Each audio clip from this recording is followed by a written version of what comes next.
Morning. I'd like to call the meeting of the Kansas City, Kansas Community College Board of Trustees, May 12, 2015 meeting to order, and ask Abby Diller to lead us in the Pledge of Allegiance.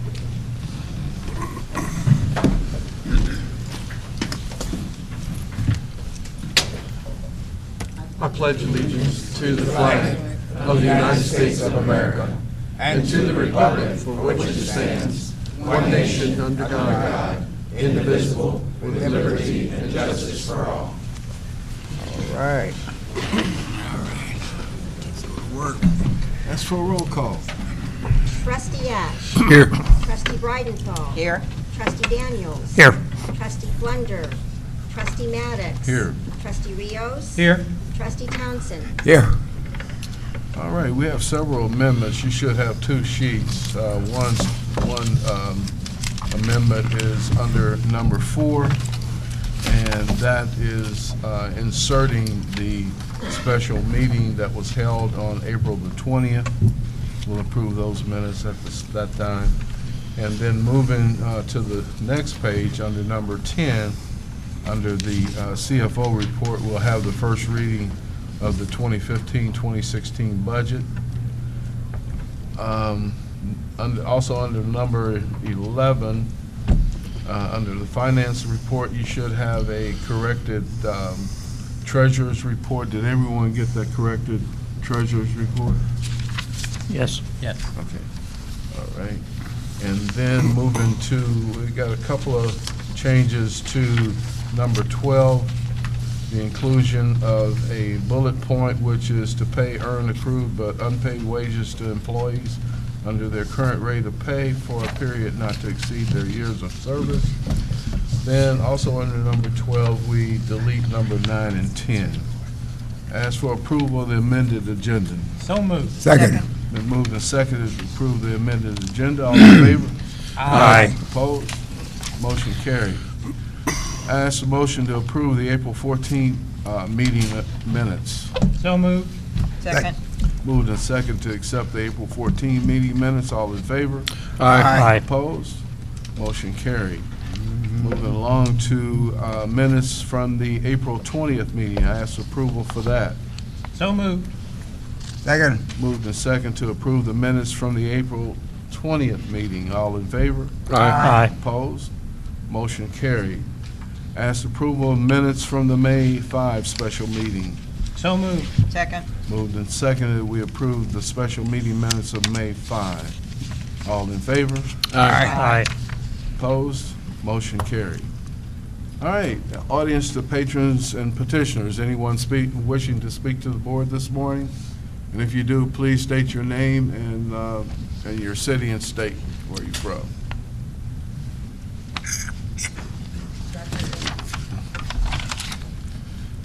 Come to the podium, but I didn't neglected to say that.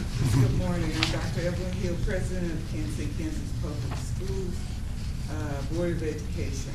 And I am here this morning first to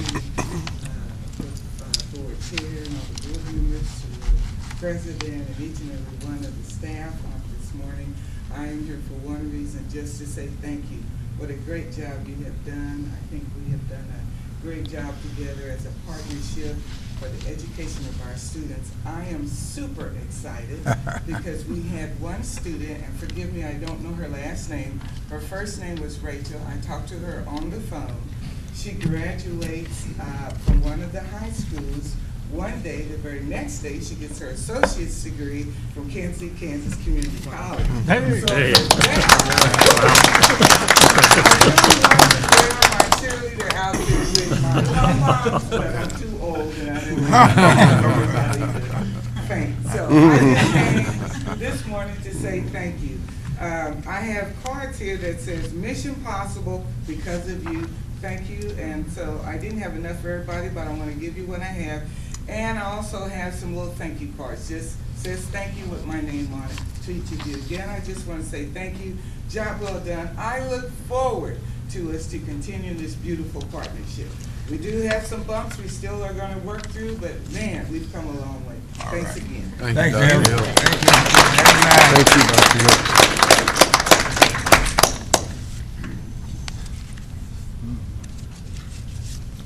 Thought you were going to speak.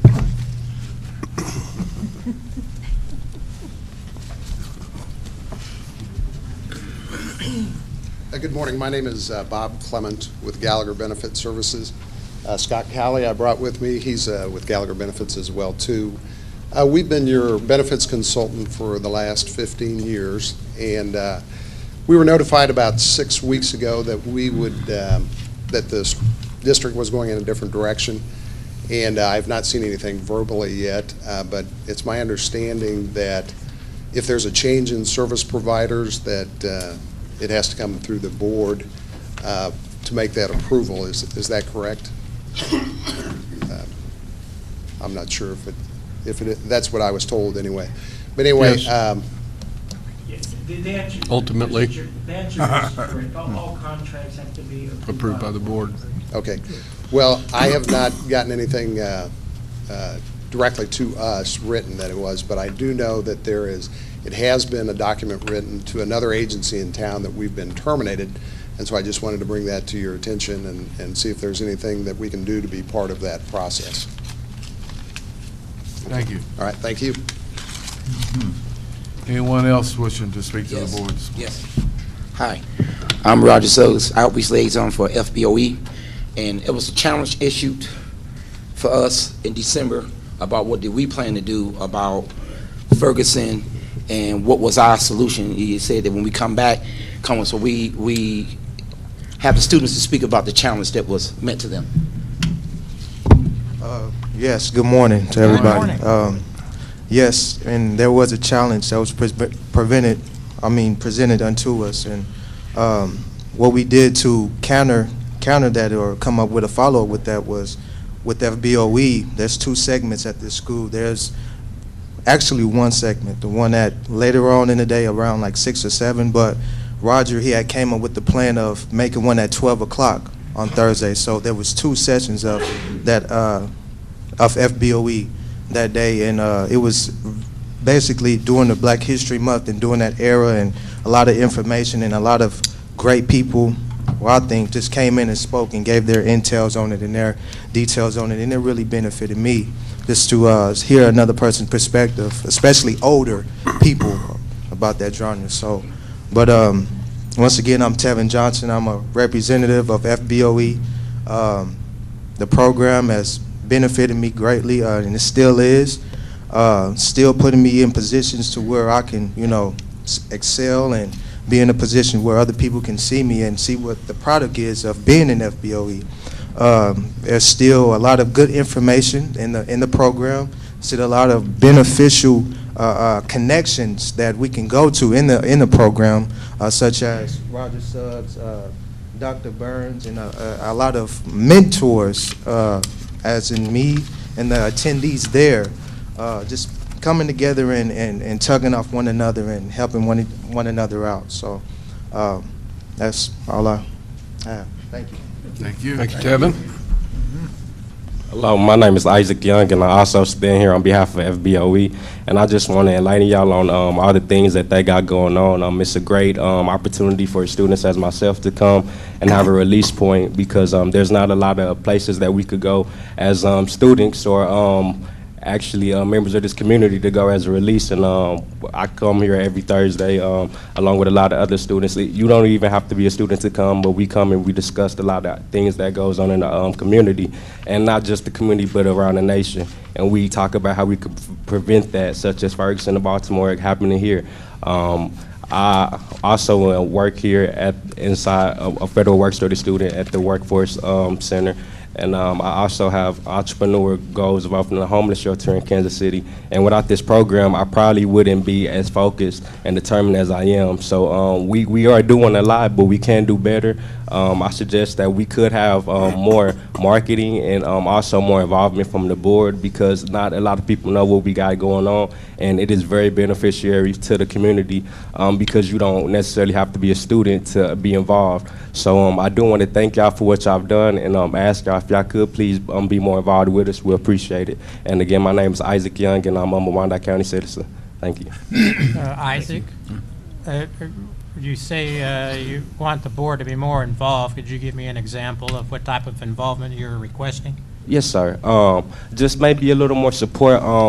A lot of people in the community, I really don't know any of y'all faces. So if y'all were to come show up to the meeting, let us know that y'all do support us. And also funding to go out of town to, maybe not even out of town, but it's a lot of more conventions that goes on and we would like to be more involved in. But due to limited funding, we're not able to do so. So if we could have more funding or just to see y'all face, y'all come by, smile, let us know y'all care, that all helps. Thank you. Okay, thank you. Good morning. My name is Carolyn Marks. I am a student, and I'm also the intern for FBOE, French Benefits of Education Program. When I came to the program, and Dr. McDowell gave me an opportunity to interview with her, she took me through 3 interviews. And she made sure that I knew what I was doing. And I thought it was just a job at that point, but it is so much more to me. I did a lot of community efforts before I came back to school. My kids are grown now, and I decided to come back and do something for me. And working with this program and these young people, I thought I was there for them. And in so many ways, they have been there for me. French Benefits of Education Program has brought so many wonderful things to surface for me. And I talk about it not only here on campus, but everywhere I go, when I'm at the mayor's office, when I'm at the city market, when I'm dealing with Cultivating Kansas City, Red Cross. FBOE is much more than Kansas City Kansas Community College. It is a community effort. And board members, I agree with Isaac. I've never seen the board members like this. I would love to see you guys show these young people by just coming in and saying hi, you know, that we're not just up here, we're here for you as well. And so I just wanted to thank you for everything you did with FBOE, and I hope you continue to let this program prosper. Thank you. Thank you. Good morning. Good morning. My name is Michael A.G. Bay. I'm a participant of French Benefits to Education. I'm also a staff member at Heartland Black Chamber of Commerce. I met Roger through when I was a facilitator for Beyond the Conviction, which helped ex-offenders. Yeah. So I became a participant in the FEOC, French Benefits to Education, and was a mentor in the process of thought developed in my own mind, because this organization was designated for people between the ages of 17 through 24. So God blessed it in my heart to be a steward of an organization called Hip Hop, and Hip Hop stands for Heaven in Progress, Helping Other People. Now, as an adult, the program helped me. It gave me a vision. They were saying that they just came, they was hoping to go to Ferguson. I just came back from Ferguson 3 weeks ago through Heartland Black Chamber of Commerce with Crystal Watson. I put together a curriculum, a life skills curriculum, and I went to Ferguson and presented it to the Housing Authority in HUD, and they accepted it and they want us to come back. But the thing is while I'm here this morning, I pray and hope that you continue to fund this program, support it, because it does help not even young people, but it helps older people such as myself. And that's a blessing. We need that in this community. We really do. I know y'all seen the news, the guy that got killed at the service station across the street from Slagler. I didn't met him, but when I heard, it hurt my heart. I mean, it hurt it real bad. But we need to have the funding to campaign this thing, to put it out there in the public, to let these children know that they have somewhere to go. This college basically is the foundation of Wyandotte County, and I am a resident and a citizen of this county. So I ask you to support us. I ask you to come and, you know, just sit in and give dialogue with us, because where one mind is good, but if we have 4 or 5 minds, we become great. And I believe that you all input, a lot of us haven't been around educated people. So when we have youngsters there and they be around your presence, it'll make them want to be present. You know, in school, this is what this organization has done for me. It made me start thinking. You know, in school, the teachers used to always call your name, you raise your hand and say you present. I didn't understand that, but I understand it now. I'm present. And that's why I'm present here today to ask you all and plead with you all to continue to support us. Yesterday they were saying, just come by and say hi, how y'all doing? And that's it. We just need you. How you doing, John? How you doing, Mr. Townsend? I know a few of y'all that met your face around, but God bless you. Keep the program up, please. When Ms. Dow leave, I love her. I haven't really conversed with her as much because I'm busy myself. Like, I got to go now because I got to teach life skills. So God bless you, and please support the program. Thank you. Thank you, and have a blessed day. Thank you, Mike. Thank you. Hi, my name is Erica Goodwin. I am a product of FBOE. Just to give a little background on myself, I had a tragedy that happened to me where I was set on fire and almost lost my life. So starting back here to college in 2012, I had a lot of challenges. I had a lot of fears, I had a lot of dreams, but not a lot of pushing toward that way. That was in 2012. Also another challenge, my son's father was murdered, so he as well had challenges.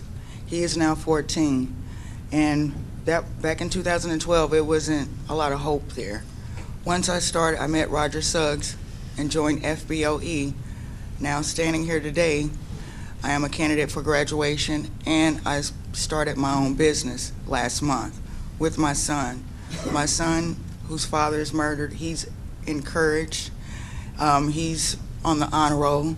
He's almost a straight A student. He's only 14, but Roger accepted him in with open arms because he doesn't have a father. So Roger really sponsored him, and he's just flying.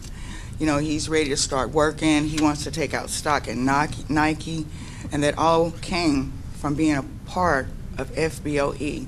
That was in 2012. This is 2015. So this group has definitely touched and changed my family's life. And I want to keep it going for others, because if it could help me, then it could definitely help anybody else in this community. And it's definitely needed, because my son is not the only one who's fatherless. There are others out there that need this. And seeing my son from then till now, wanting to take out stock in Nike, he wants to attend this college while he's a senior in high school and go further. So I think one way you guys could help is every first Thursday, we always have a speaker. If you could just stop in and just look at see the people, because this program is touching a lot of lives. There are some that have been to the group that are doing great. So this program does work, and we really need it to grow, and we need it to go into other institutions as well, because I'm a product of it, and it does work. So I'm going to reiterate, I will be graduating, and I have my own business. Thank you. Thank you. Thank you, Erica. Congratulations to you on your accomplishments. Hey, how y'all doing? My name is Micah Johnson, and I'm a Wyandotte County resident, and I'm also a representative of FBOE. And I was actually thrilled that they called me and asked me to speak in front of you all, because I never had spoken in front of a board before. And I've been working on Thursday nights. I'm trying to get days to come back to the class because it really helps me. It's no secret what's been going on around in this country with our young people. And a class like FBOE brings them in, encourages them, give them knowledge to go back to school, and with a little determination and hard work, you can be anything you want to be. And I just think FBOE represents that. And anything that represents you going to school, bettering yourself, being a better and productive person of society, I'm for that. And I want y'all to be for that, because that's just an awesome thing to do. And I just love coming and pleading my case in front of you all, because this is something important. And I just hope y'all feel the same way. I'm not going to be long. I just wanted to let y'all know this is a class that needs to be here. This is a class that's needed for our young people. And this is a class that I want to be a part of, and I hope y'all want to be a part of. Thank you. That's all I got. Thank you, Mike. Thank you. Hi, my name is Rolashelle Hubbard, and I am a resident of Wyandotte County. And I just wanted to tell you guys a little bit about what FBOE has done for me. 2.5 years ago, I was homeless. I was in an abusive relationship. I didn't have a job. And becoming a part of this program, actually this family, because that's how they treat you, has brought me a very long way. Through this program, I was able to find a job, I was able to find support, and I was also able to get a home. So this program is extremely important to me. These people are extremely important to me. They are like family. Whenever you need them, they are there for you. It is more than just students. They view you as their own. They take you in as their own. I know there's been plenty of times where I've came and I've talked to them personally one-on-one, and they've came and they've helped me out, and they've gone through so many things in order to help me out. Now I had 2 jobs for a while there. I have a car and I have a beautiful home. And through them, I've just seen so much support, and I just hope you guys give them the support that they need in order to move forward, because they gave me everything I needed in order to move forward. And thank you. Thank you.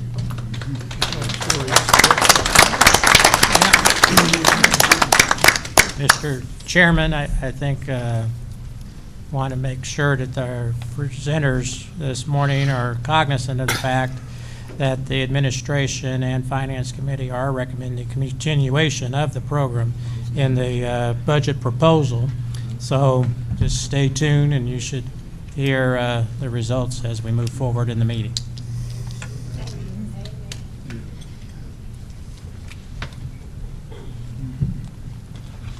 All right, under communications. Whoa. Oh. Sorry.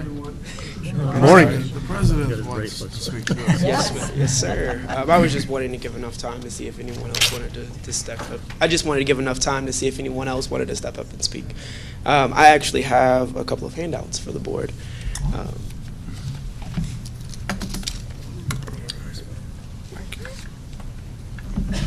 One of the things that we've been working on within Student Senate is increasing the awareness of ourselves on campus. And a few meetings ago, the last one that I was here, Dr. Rios had extended to the students what could the board do to support and help the students. And one of the things that we had discussed as a student body was increasing your visibility to the students. So provided, I have given you guys not only my own contact information, but also a list of our events for the 2015-2016 school year.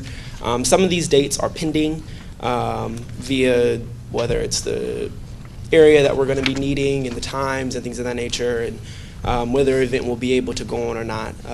We've provided that information to you guys. Hopefully you will be able to just come to our student body meetings or to our various events. And then in the fall, I will be able to present you guys hopefully a list of different events of the various clubs on campus and some of their activities, so that it is not just Student Senate that you guys are showing your presence, but it's all of the student body that you guys are showing your presence there. So with you guys, I've also given you your wristbands, and that was something that we had come up with this semester. We have an Instagram page and a Facebook, just for the students, and we were wanting to get as many followers, obviously.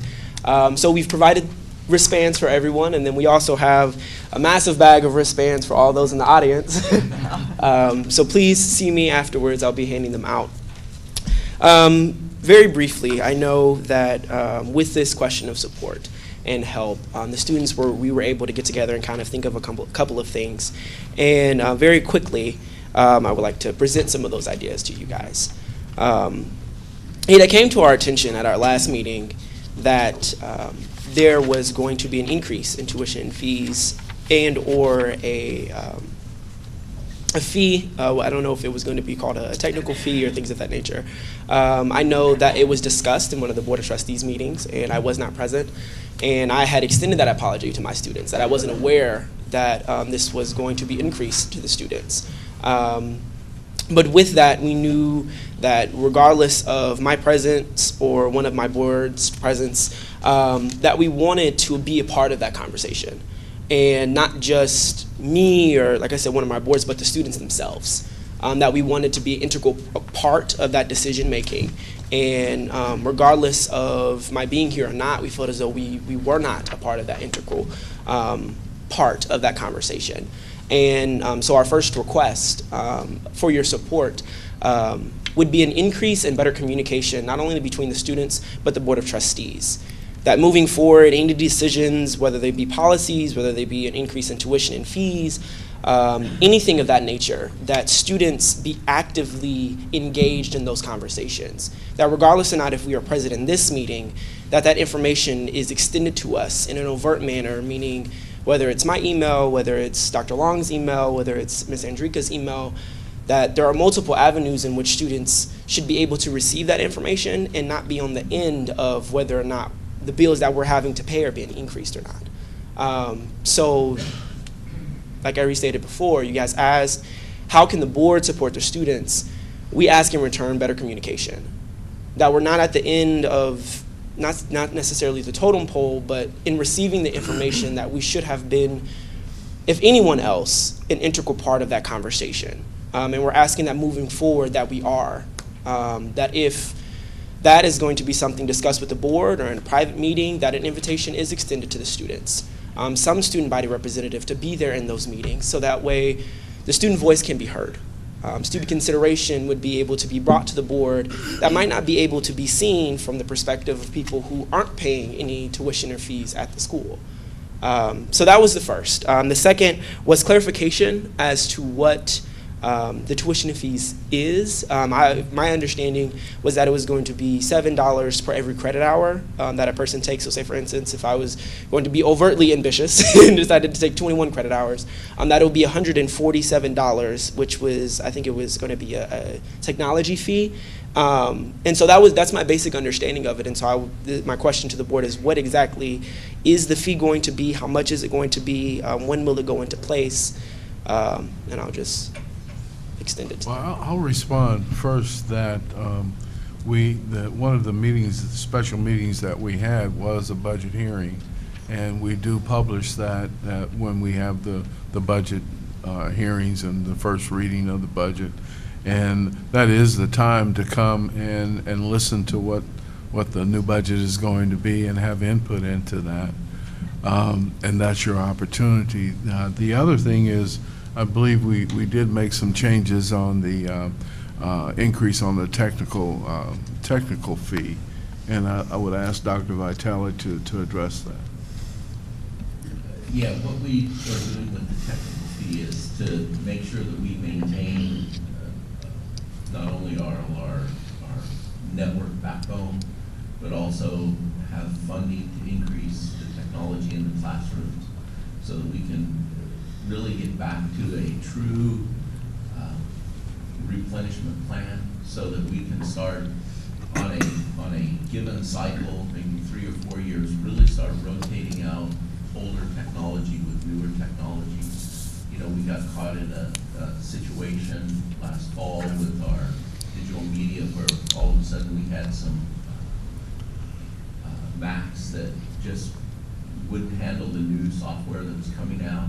And so we had to replace those, but what we really want to get is on a replenishment cycle so that the first priority will be those computers in critical labs where they rely on state-of-the-art technology, then the other computing labs throughout the campus, and slowly then you rotate those older computers from those teaching environments into offices where it's not as critical. You know, we're not talking about upgrading, the staff's faculty computers. Those would probably be some of the last ones. For example, my computer would probably be one of the last ones that ever got upgraded because other than, email and documents, I'm not using it for a lot of power use and that type of stuff. So that would be that. And to maintain our network. Plus there's a lot of other technology aspects that go into it. For example, I don't know how recent, some of the technology that you see in the classroom, the projectors and those types of things. And if we don't have a fund to be able to rotate through that stuff, all of a sudden you look up and you've got a projector that outdated, just is so outdated, you can't get bulbs for them anymore. And so then you're really stuck. So you're always trying to stay a little ahead of the game so that you can update. And by going to the $5 per course fee, we felt that it would, or credit hour fee, excuse me, it would help relieve some of that pressure, but yet not really overburden those individuals who are just taking, maybe 1 credit hour and so forth, because there was a lot of balance there as well. And plus, with the implementation in the fall of Blackboard as our course management system for our online studies, the way all those companies charge is based on total FTE. They're not looking at how much we're using it for an online platform. They're looking at it from the total college's FTE. So one of the things that we did when we rolled that out is we rolled it out so that every course being taught at Kansas City, Kansas Community College has a course shell. And what you'll see as students over the next few years, you'll start seeing more and more of the faculty utilizing the course shell. And a lot of that's going to be driven by the students, because as students, whether you're taking online courses or not, once you start getting used to posting your comments on an online environment or submitting your assignments through an online course shell, getting access to instructor materials through an online shell, you'll start asking other faculty that you take classes with about their course shell and how they are using it so that you can do that. And that's going to be a driving force. So we just want to be ahead of the game so that we can provide those services and keep them up and running and as efficiently as possible. Go ahead. Well, all of our meetings are open, and we're required by law to have all of our meetings open. I think what we need to do is make sure that various groups on campus know when the special meetings occur. I know that we publish it and it's available, but I think we need to make sure that you know, and you have an opportunity to come and listen as we go through the budget item by item and give the rationale for any changes. So we'll just make sure in the future that you do get that information. Thank you. Mr. Chairman, I'd recommend also that when we're looking at things that directly affect students, like the tuition issue, I think it is a good idea for somebody to go to their student senate and have that conversation. At least, I know when Deshaun made this presentation at the Senate meeting last week, I know Dr. Lindahl wrote down the fact that next year, I'm pretty sure that she's going to be talking to the student senate before we do a tuition increase. So I just think the communication and keeping the students involved, I think we work really hard at that. But they brought up some nice instances in the past year where we could do a better job. And I'd like to just also say what a good job Nishan has done this year as the, I don't know, are you the president or chairman of the student senate? President. President, yeah.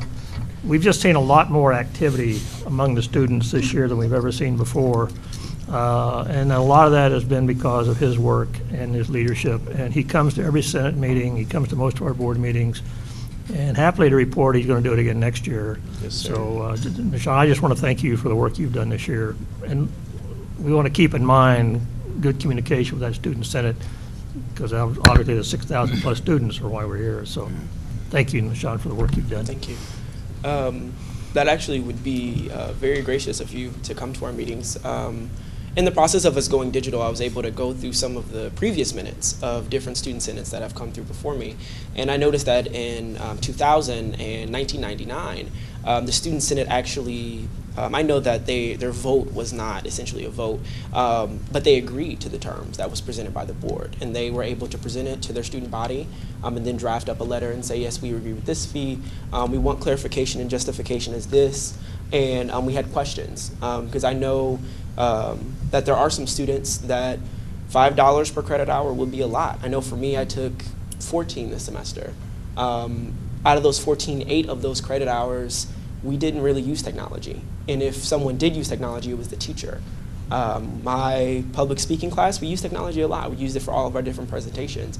And if it was just going to be a fee for internet, I know that would be a question that we would have. Well, can we just have an internet fee? And then the students that never have to come on campus, who provide their own internet in their own households and their own computers, then how would those be? Those are the kind of questions and things of that nature that we wanted to be able to bring to the board about this fee. So to go back to our request, we thank you guys for, like you said, your support and being able to avidly and over the top go and communicate. I know that I was able to kind of pull Dr. Gibbons aside and ask if we could have monthly meetings with her, just so that Student Senate could establish a better relationship with her. So we are definitely looking forward to growth and progress between the communication aspect between both of us. So thank you guys. Thank you guys for having me. Thank you, President. Thank you. Thank you. Thank you. Also, if anyone wants a wristband, I have them. I'll be passing them out. Anyone else wishing to speak to the board this morning? All right, Coach Tillery.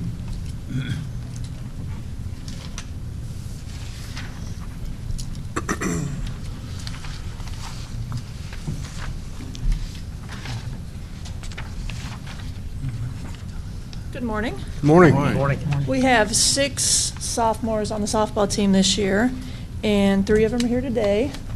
All 6 are graduating with their associate's degree. Leslie Ford, who's not here today, she has been on the honor roll, the provost honor roll for 3 semesters. She's in Phi Theta Kappa. She was an academic All-American her freshman year. She received the Academic Athletic Achievement Award this year. She was first team all-conference her freshman year, first team all-region her freshman year, and she's from Garden City, and she's going to transfer to the University of Purdue of Calumet, where she's going to play softball and major in computer engineering. And she will transfer with, it'll probably be higher than this once we get her grades this semester, but a 3.61 GPA. And she also received Academic All-Conference Awards and will be another Academic All-American this year. Bailey Letts, who's also not here, is also on the honor roll. She also received an Academic Athletic Achievement Award. She was second team all-conference this year, first team all-region. She has GPA but 3.4, and she is transferring to Austin Peay State University in Clarksville, Tennessee to study nursing. And she will also be an Academic All-American. And she's going to graduate also with her associate's degree. Justice Scales, who's not here, she was on the Provost Honor Roll for 2 semesters, President's Honor Roll. She was academic All-Conference her freshman year, as well she will be as her sophomore year. She received the Academic Athletic Achievement Award. She was first team All-Conference her freshman year, first team All-Region her freshman year, second team All-Conference her sophomore year, and second team All-Region her sophomore year. She is from Lenexa, Kansas, and she's transferring to Park University to study physical therapy and play softball. And she will transfer with a 3.78 GPA and will also be an Academic All-American. Our 3 sophomores that are here are Cheyenne Espy, and she is in Phi Theta Kappa. She's on the Provost Honor Roll for 2 semesters, Honor Roll for 2 semesters. She also received the Academic Athletic Achievement Award. She is from Olathe, Kansas, and will move on to the University of Kansas with a GPA of 3.0. Well, she will become a physical therapy assistant. She also graduates with her associate's degree. Kelly McKay is back there as well. She is an Academic Athlete Achievement Award. She's in Phi Theta Kappa. She's on the Provost Honor Roll. She is a Kansas City, Kansas native, and she'll be moving to Georgia to attend Georgia State University, and she will major in exercise science, and she will transfer with a 3.6 GPA and graduate with her associate's degree, as well as be an Academic All-American for us. And our last sophomore is Laura Vanderheiden. She was in Who's Who. She received the Academic Athletic Achievement Award, President Honor Roll for 3 semesters, Provost Honor Roll. She was an Academic All-American as a freshman, and she will be an Academic All-American this year as a sophomore. She's from Stillwell, Kansas, and she's transferring to KU with a GPA of 3.89. Well, she will study medicine. And she was also on the Academic All-Conference Award. And these are our sophomores that are graduating this year. Thank you very much.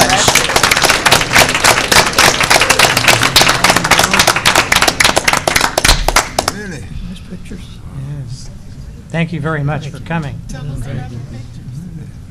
Oh, the pictures, there's some significance. These are our pictures, our sophomore gifts that we give the girls each year. Come. We're old, man. Speak for yourself, J.D. Very nice. Congratulations. Yes. Congratulations. Wonderful. Congratulations. Wonderful. Congratulations. Wow.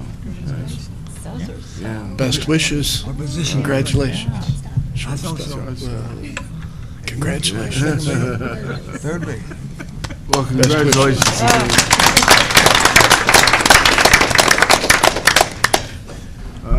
Coach Schrader.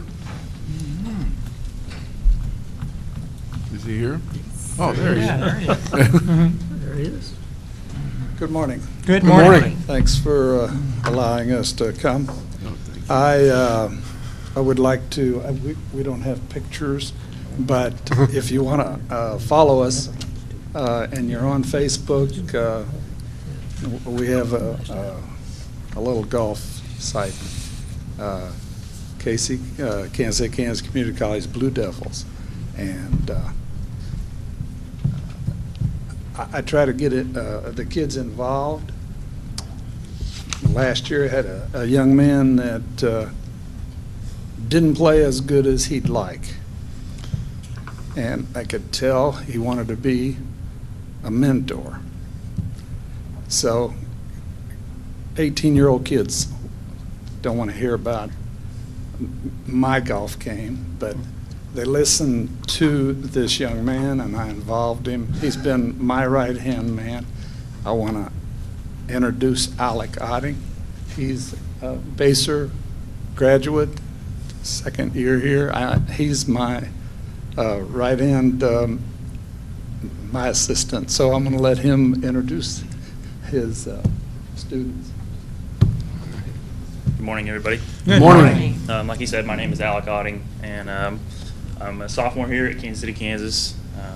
I played with a few of these guys last year, so it's kind of weird being up here as serving as their assistant coach. Sometimes they don't listen to me, sometimes they do. But I'd just like to recognize them for everything that they've done this year. It's been a pretty incredible season. We had 12 members on the team this year, which is one of the bigger teams we've had. Right there are your 5 guys that'll be traveling to Scottsboro, Alabama this week to compete for the national championship. It's been a pretty impressive year overall. We've had 4 first-place finishes, 3 second place, 5 third place, a 4th, and a 5th place. Something to keep in mind, the cool thing about these guys is that they're all from Kansas. When we go to tournaments and stuff, you're going to be facing teams that have kids from all over the country, but also all over the world. You know, there's kids from Australia and France and stuff like that. So to have 5 guys from Kansas that can compete, it's just pretty awesome in itself. Another thing I'd like to say is last week they were at Hillcrest Golf Club and they competed against 2 other teams, and they won by 75 strokes against those 2 teams. So they played some pretty impressive golf. In doing that got them a spot to go to nationals. Like I said, this following week in Scottsboro. There'll be 15 teams there. It'll be very competitive golf, and they'll be representing you there. On the far left is our only freshman this year traveling, Mark McLean from Bonner Springs. Next to him is Alex Forrestal from Olathe East. He's one of our sophomores. In the middle there in the pink, Montana Fashing from Piper, Charlie Reinhart from Piper, and Sevi Seitz from Shawnee Mission West. So like I said, another thing I'd like to throw out there is through the athletic department, among the 12 of them, they had the highest GPA. So that's a big thing that they pride themselves on this year. Yeah, that deserves an like I said, I just like to wish them all luck, and thank you for letting me be here this morning. Well, thank you. Thank you. Awesome. And good luck The team, we look forward to seeing you back with a trophy. Well, congratulations to Coach Schrader and the whole group. It's awesome. It's great to see, as he said, it's great to see the local talent be maximized, and we're extremely proud of you. And go Blue Devils. Go. All right. Not a bad-looking group either, are they? Thanks again, Coach. Thank you. All right. Dr. Kramer.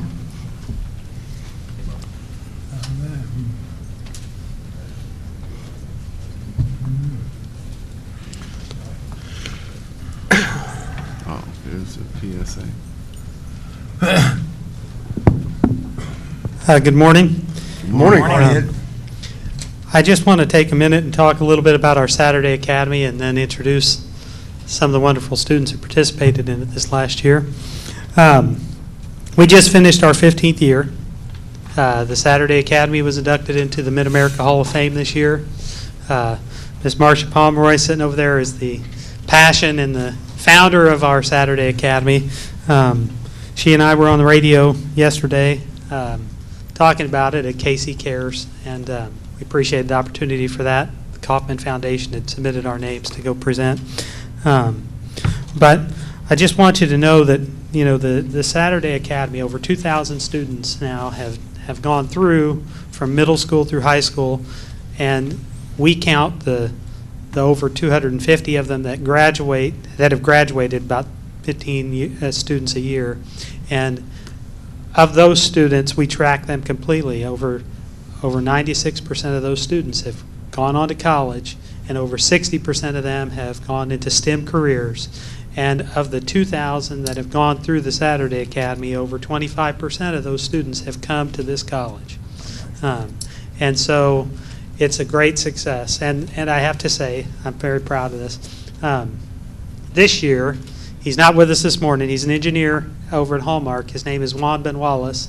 You may remember that name. About 3-4 months ago, the board actually approved Juan to be a mathematics teacher here at Kansas City, Kansas Community College. He's my former student at KCCC, and he is also a former participant in the Saturday Academy from middle school forward. So, and he's a teacher in the Saturday Academy. And I'm also proud to say that I'm going to be submitting a name probably this fall, Perla Ramos, who is not in Saturday Academy, but from Prep KC, from our Engineering Academy. She was an intern in that program. She's wanting to come teach as well, and Juan mentored her while they were at K-State, so she would finish her engineering degree. She's also my former student from here at KCCC. So this program is a huge success, and I love it. I'm not as passionate about it as Marcia, but I do truly love it. And I want to take this time to it's my pleasure to introduce two students who did a wonderful job this year in Saturday Academy. We look at a variety of health disparities, and we look at a variety of things that cause health disparities, and one of the things that they discussed was, as a project for the Academy, was the whole idea of e-cigarettes and how they're marketed to teens. And so I'm just going to introduce, it's my pleasure to introduce Tyrone Bates and Caleb Brown, and they're going to talk to you a little bit. Sorry, this is Caleb in the front. They're going to talk to you about their project. So. Hello, my name is Caleb Brown. Good morning. Good morning. Good morning, Caleb.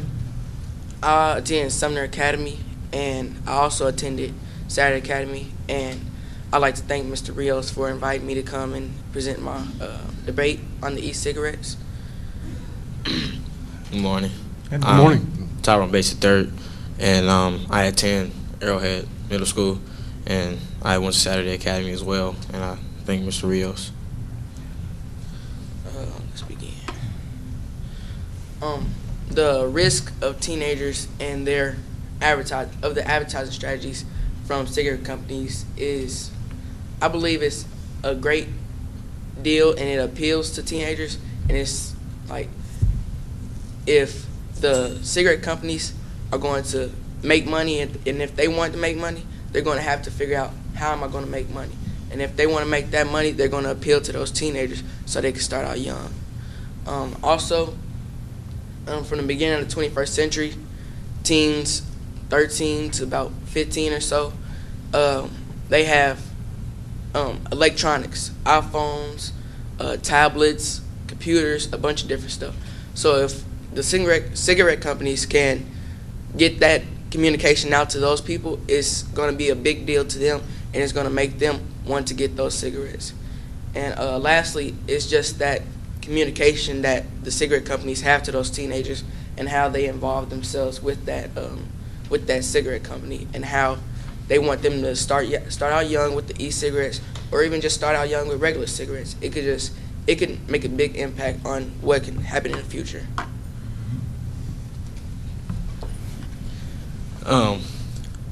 I'm going to discuss why the tobacco companies target young people with their advertisements, and basically they want to start early with their addiction so they can start early and have longer lives, a lot longer time to buy the cigarettes and smoke more so that they can get more money off of the younger people. And teens more than likely listen to what others do and what everybody else is doing around them instead of doing something different and taking a stand and not smoking or doing something that's not negative and start to do something positive. So they decide to they basically want to be cool, or try to be what everybody else is doing. So they don't try to do something on their own, try to get a group of people to do something positive, and they want to just do something else when they can be cool without even smoking or doing something that's not really worth their time. They can get involved in something else instead of smoking.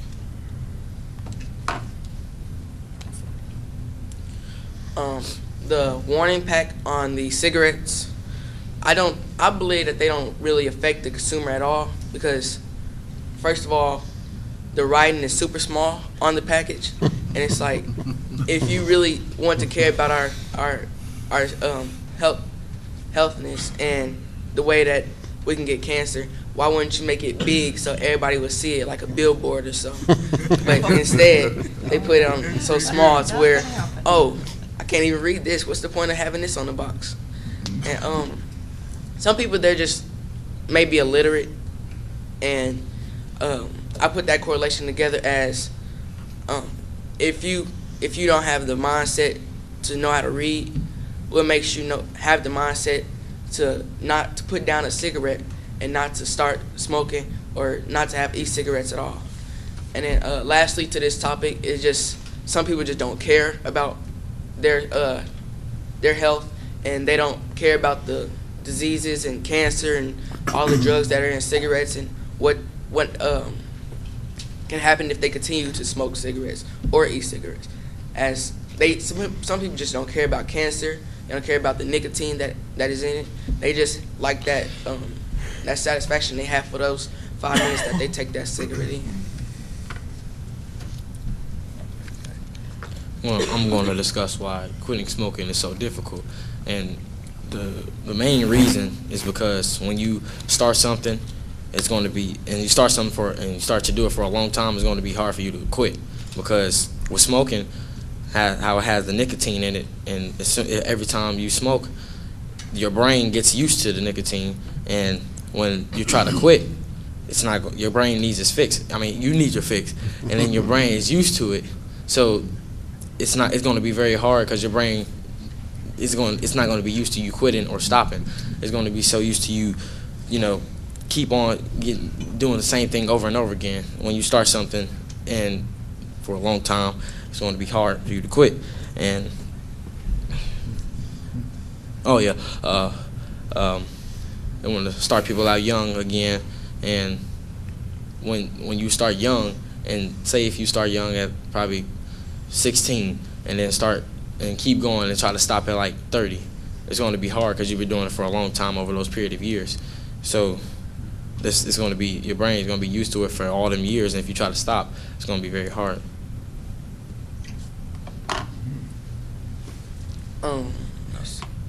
There you see a Playboy package of electronic cigarette kit, and I'm pretty sure a couple of you at least know about Playboy, and or I've heard about Playboy. We do not know about Playboy.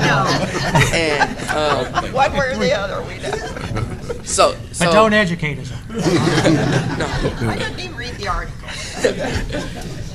So if a cigarette company was to promote a Playboy electronic cigarette kit, it would be appealing to people that know about Playboy, and it would make them want to buy it since Playboy had it. It's the same way as if a sports athlete was to promote shoes or food or a drink or anything else. It's going to be appealing to people who like those type of things. And also, it's peach flavor, and flavors are like a wonderful thing to just it energizes your taste buds. It just makes you feel good. It tastes good. So if I was to go to the store and see a bunch of pop and I saw a peach, oh, I like peach. Let me get this one instead of a dark Coca-Cola or something. So basically, that's just the main reason of why they take that propaganda and they use something like Playboy or a sports athlete, and then they also use flavors for advertisement, and particularly to teens that take in stuff easily. Oh yeah. The people who take cigarettes, the population has dropped except for teenagers, and the reason for this is smoking is just becoming appealing to teens, and if you see, they just see other people smoking, so, oh, I can smoke because other people are smoking. It's not hurting them. Oh, I can smoke. But what they don't know is other people are getting hurt. Other people are ending up dying. And then it's a cycle of how the cigarette companies want to make their money. If the cigarette companies start those people out young and they continue to smoke, they're going to eventually die. And then you have to start them out young, continue to smoke, and they're going to eventually die. It's making them money. It's making the cigarette company money. And that's what they want mainly. They really don't care about our health. They don't care about if we get cancer or anything because they continue to make cigarettes. So therefore, if they continue to make cigarettes, why do we keep taking them and we know we're going to die? We see people dying every day. There has been many people who die from cancer, from drugs, and just the continuing of smoking and the taking in all the drugs of nicotine and millions of more drugs that are in cigarettes. And lastly, there's just they want to continue their sales. They want to continue their business. So if there was the old people who were to die from smoking, they're losing their money. So they have to continue their money. So they have to take somewhere the source of the young people so they can take their smoking. I'm going to discuss how Mike, you as a non-smoking teenager, encourage your peers to be non-smokers. And basically, some of the ways you can do that is just help be a role model and not smoke at all. Right. And you can help them get involved in different things like sports, and if it's dancing or karate, something like that, try to help them out and do something so they can be occupied to do something other than smoking. Because if you help them with that, they won't have enough time to be smoking because they'll be doing something else. And that can be you can be a role model. You can show them that you can be cool and not smoke. And when you do that, then they'll probably see, oh, I shouldn't be doing this. He can be cool, so I can be cool doing that too and not smoke. And then they can help you. I mean, that can help them because you're helping them. And that can be good on your part. And that's pretty much it.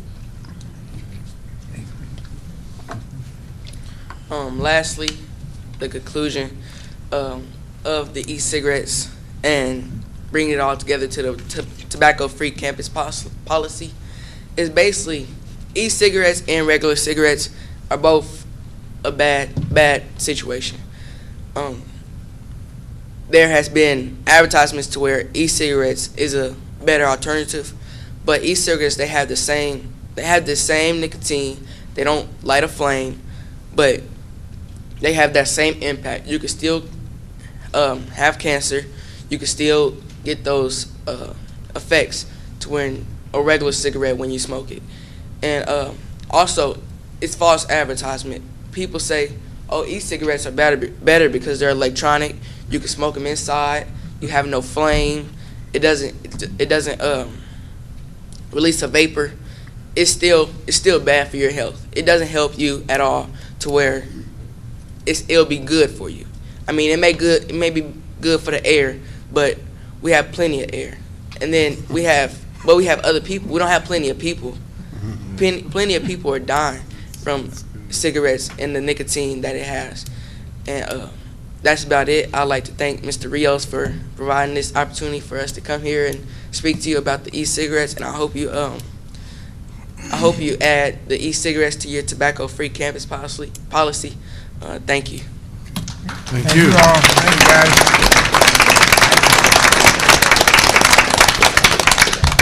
Thank you. Anything else, Dr. Kramer? Thank you. Okay. All right, I have a resolution to read and for your approval. A resolution regarding the consumption of alcohol. Cigarettes. Really good time. Can you come back and do one on Can't alcohol? smoke, but you can drink. We gotta put that somewhere else. Very good. Alcohol. All right, I forgot where I was now. A resolution regarding the consumption of alcoholic liquor in accordance with KSA 41-719, paragraph I.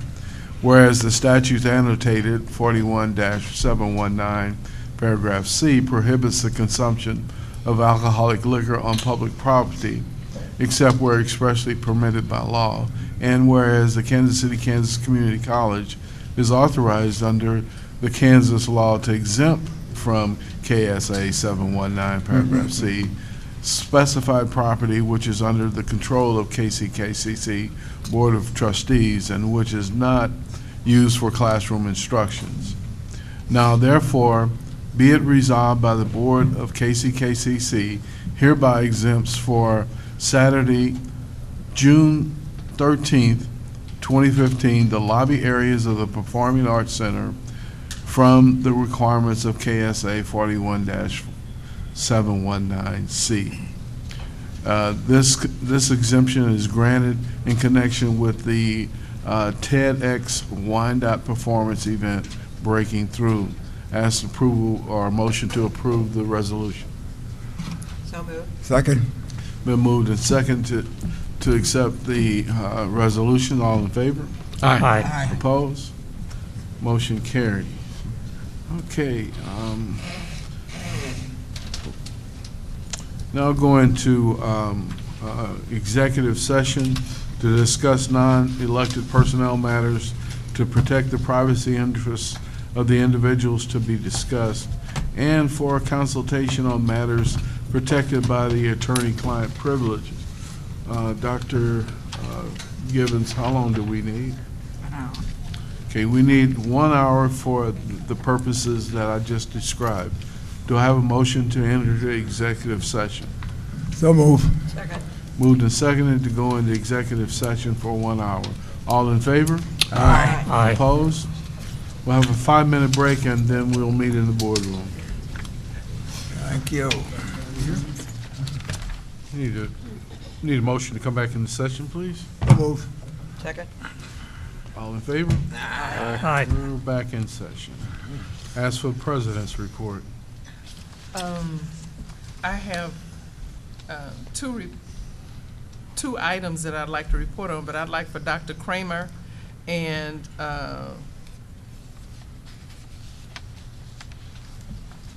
Marissa Gray. I was trying to say Dr. Gray, but not yet.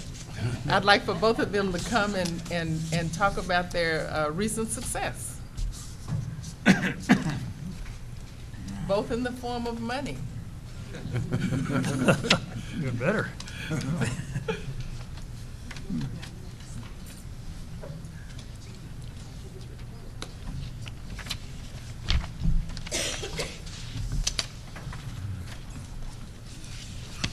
Good morning. Okay, morning. we're talking Good about morning. recent success. We are happy to announce that Kansas City, Kansas Community College is the chosen educational institution for General Motors. And that means that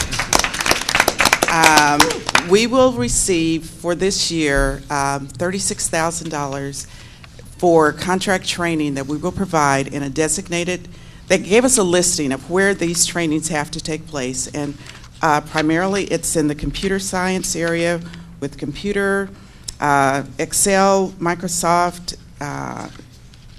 Spanish, math, upgrading math skills for their employees, and looking at some English and language components. So we are happy that General Motors continues to select us because they do have an option, and it means that for us, then we get to show them how we are the most progressive, forward-thinking, entrepreneurial community college in the state of Kansas. And that also means that we get to introduce to their employees how they can extend offerings to their family members and encourage their students, their children to become students at our institution. So that's one of our money-making ventures. And our second one, we were awarded the computer camp for the summer with Workforce Partnership, and that's a total of $48,000. And again, we will be working with math and science on providing this year 3 hours of credit for A+ certification through the Tech Center. And so that hopefully will lead us toward long range with the students. We're talking about 24 students. So Ed and I were discussing that even if we get 10 of them to continue through the computer training program, we've extended our offerings and opportunities for those individuals. And then anything else, I'll turn over to Ed. Yes. Where do the 24 students come from? The 24 students, they're aged 18 to 24, and they will come 8 from Johnson County, 8 from Wyandotte County, and 8 from Leavenworth, but they're in our service areas. Thank you. Thank you. And we received a $5,000 check from DST Systems for our Saturday Academy, which they normally give us about $2,500 a year. So that was a great increase from them, and it's always out there trying to chase money and for that program. But it's if you know anyone that would help, because Saturday Academy lost a supplement grant that we were trying for with Kansas Department of Ed. Marcia found that out the night of our Mid-America Hall of Fame. So that was $75,000 for a summer program, and that was not something we wanted to miss. But at any rate, it is going well, and we continue to push out there. So thank you very much. Thank you. All right, thank you, Ed. Very good. Great. Yeah. And my last announcement is that we will be going to the KACCT COP quarterly meeting on June 12th and 13th. And the college to be highlighted for this particular meeting is Kansas City, Kansas Community College, the most progressive, forward-thinking, forward-looking, forward-moving, There you go. entrepreneurial community college in the entire state of Kansas and beyond. Yay! So we will be presenting at that meeting, and Sheriff Ash will be the presenter. So we're excited about that. I'll be featuring media's wonderful video work. That's what we'll do. So now you know. And that's my report. Thank you. Thank you, Ed. Need a motion to approve the president's report? So moved. Second. Moved and seconded to approve the president's report. All in favor? Aye. Aye. Opposed? Motion carried. Vice President of Academic Affairs, Dr. Vitale. Good morning. Good morning. I have several items that require board action. First on the list there are the sabbaticals that were tabled at the last meeting. You asked me to come back with the cost of the 3 sabbaticals as proposed. And the cost of those sabbaticals is estimated to be a little over $35,000, almost $12,000 each. That's based on the coverage of 15 credit hours taught by faculty over the semester by adjuncts. It is the recommendation of the Finance Committee that we suspend all sabbaticals for the academic year forthcoming due to financial constraints. I'm not going to. Before we move on that, Yeah, Dr. Vitale, do you have a recommendation? Well, I didn't get a ranking by the faculty sabbatical committee on priority list of those sabbaticals, and I was wondering if maybe we could come back with a priority of which was the top one and the second one, so that maybe the board could consider, if not funding all three, funding either one or two. I'll ask Mr. Rios, would he agree to withdraw his motion? Well, he had a recommendation. I think it was a motion. Yeah, I made a motion, but it wasn't seconded yet. Oh, okay. So it died of lack of second. Still asking for withdrawal. I'm going to move the approval of the 3 sabbaticals, and if anybody wants to second it, I'll speak to it. I'll second that motion. Yeah, I think first of all, if we want to suspend it, we ought to suspend it for the next year. These people have gone through the process with the understanding we had sabbaticals in place, and I think we ought to go ahead and honor that. I also think, we're looking at really difficult times, and everybody's cutting back, and faculty's cutting back, and staff's cutting back. I just think there's some things you need to keep in place that honor faculty, honor opportunities to do this kind of thing, and not start pulling those back. I think when you start pulling those kind of things back, you start diminishing the growth processes you're looking for faculty. So if we want to look at this for the following year, if we want to take a look at this next fall and announce next fall we're not going to do it for the following year, I think we can talk about that. But I think for this year, these people have gone through the processes in place. I think they're warranted, and I think sabbaticals are good not only for the college, not only for these 3 people, I think they're good for the college. So that's my motion. Well, it's been said, so I speak to the motion. I don't disagree with Trustee Daniels. That's not actually the rationale of the Action Finance Committee. It was actually the state has taken for next year, because these are for next year, these sabbaticals. They take for the next budget cycle. And we're losing just shy of $1.3 million,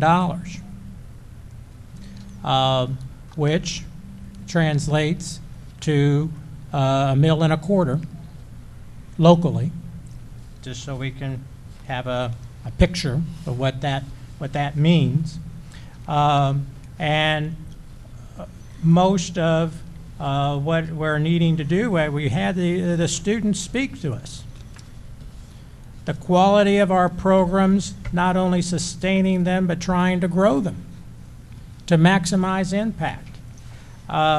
Costs continue to rise in support of both our certified and classified staffs and their insurance and other things. We're currently in negotiations, and at some point, though, we have to look at what we have to prioritize moving this college forward to meet the mantra that our president so proudly proclaims across this great state.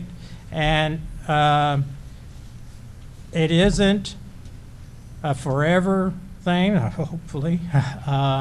Can't predict our legislature, but we don't know what the legislature is going to do. Philosophically, they have spoken about that they think that students and communities need to bear more costs for educating their constituents. If that were to be the case, then we could be looking for further reductions from our state in support. And so what do we do? I think that we have tried very hard to recognize the accomplishments of both faculty, staff, and students.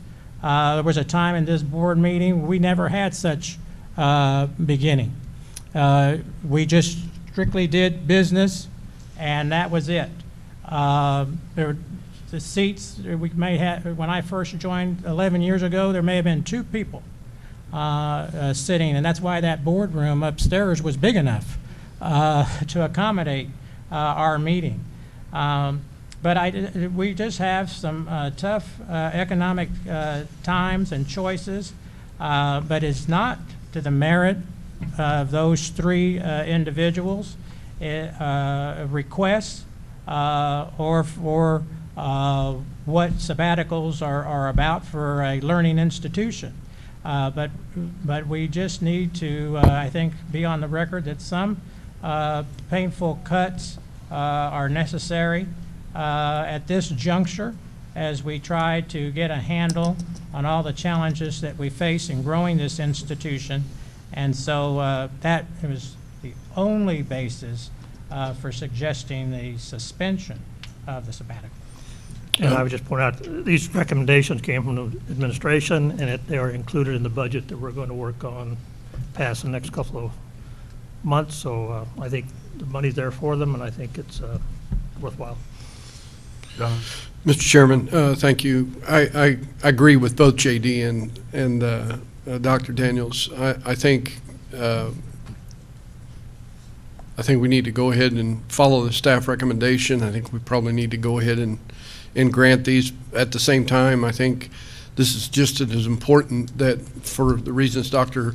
Daniels mentioned, that we give faculty and staff and students, it speaks to Deshaun's point as well, as much advance notice, as possible that, look, there's going to be a change coming. We may have to temporarily suspend some former practices and so forth, and we may need to change some things. But these people have participated in this, prepared and participated, and have been through everything. It is in a budget that's proposed, and I think we should, and then I think we probably ought to come right back behind and give notice to say, okay, now we're going to need to suspend this until we have an opportunity to look at it, further, not only sabbaticals, but maybe other things as well.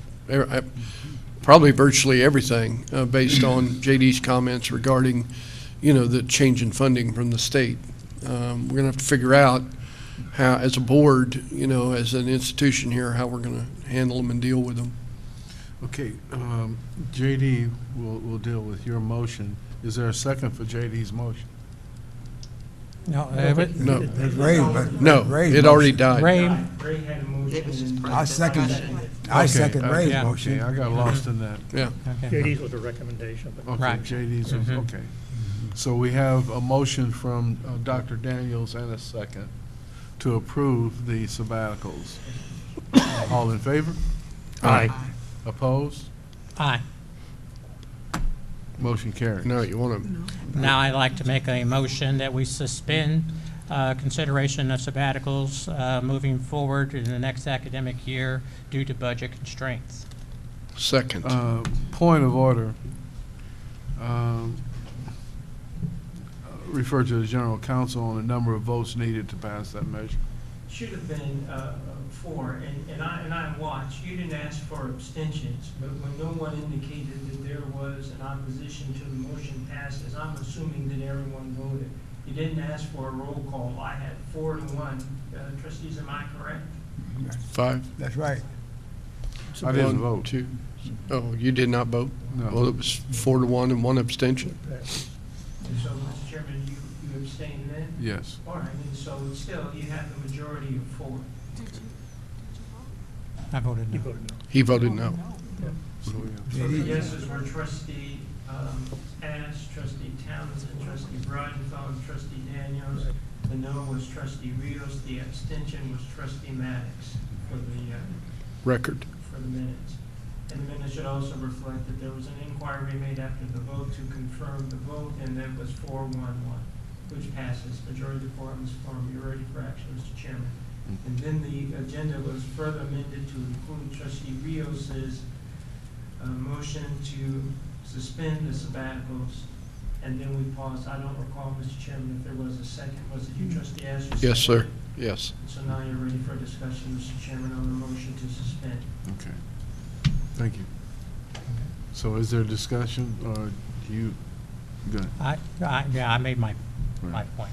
Any other comments on JD's motion to suspend? I'm only thinking, No. I think it's premature to make that this early when we haven't even got into the next year yet. We don't know what the finances are, don't know what the budget is. We might want to cut it to 1 or maybe 2 or put a limit on it or something like that. So I think doing it this quickly, I think is I don't think it's good practice. So at My only comment. what point should we take action on that motion or that recommendation? It'd be at this meeting. Yeah, I feel, because, I mean, again, Ray, I mean, we all tell the truth up here as best we know it. The legislature hasn't acted yet and so forth. But the fact is that because of timing, our year starts July 1st. We have one more meeting prior to this to finalize. We have budget on first read today. Next meeting, we take action so that it takes effect and we can operate starting July 1. And I'm just saying a suspension, I mean, then the trustees can come back and lift the suspension of at any time. But I, again, think that it needs to be made clear to our constituents the severity of the challenge that this board and every board of education across this state is facing right now, and to not act gives people, I feel, too much comfort, and assuming that everything's just going to be hunky-dory. And I truly believe there are going to be some very tough choices facing us down the road, and we need to prepare ourselves and our constituents for this. And this action of suspending the sabbatical requests moving forward really doesn't affect anyone at this juncture. It just says there's a pause on it. And to me, it's more of a symbolic vote. You know, we haven't heard from the administration, we haven't heard any conversation from them about what they recommend. So to me, it's a symbolic vote to show the community that we're serious, and I think there's going to be a lot of chances to show the community we're serious about this budget issue, because as JD says, this is going to, I think it's going to be a really tough year. Have to make a lot of decisions. I just want to be sure we do them in a deliberative fashion, and we have not heard from the administration on this. I just think it's premature, and just to take a symbolic vote, I think is bad practice. Mr. Chairman, I request a roll call vote, call for the question. Okay. Call for a question, request a roll call vote on the motion. Roll call?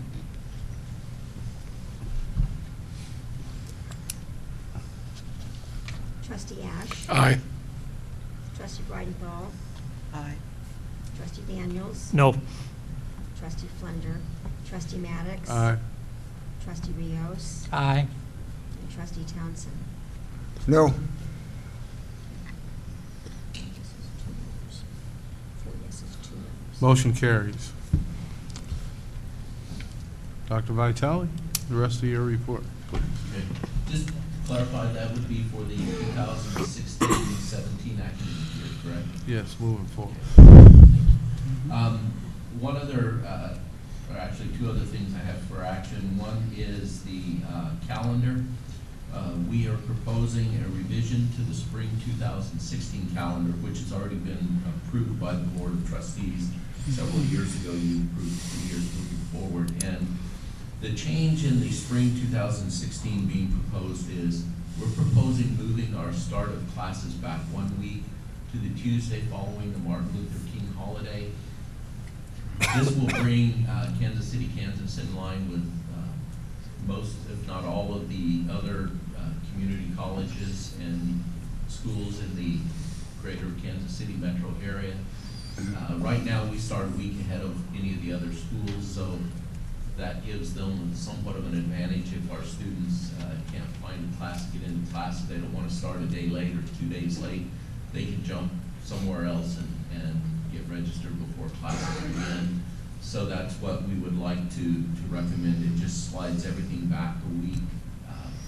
It will give us a little time once we come back from the spring, the Christmas break, to get things in place as we plan for our spring welcome back in service activities, so that we're not trying to come in here at 5:30 in the morning to get ready for a large meeting at 8 o'clock that first day back.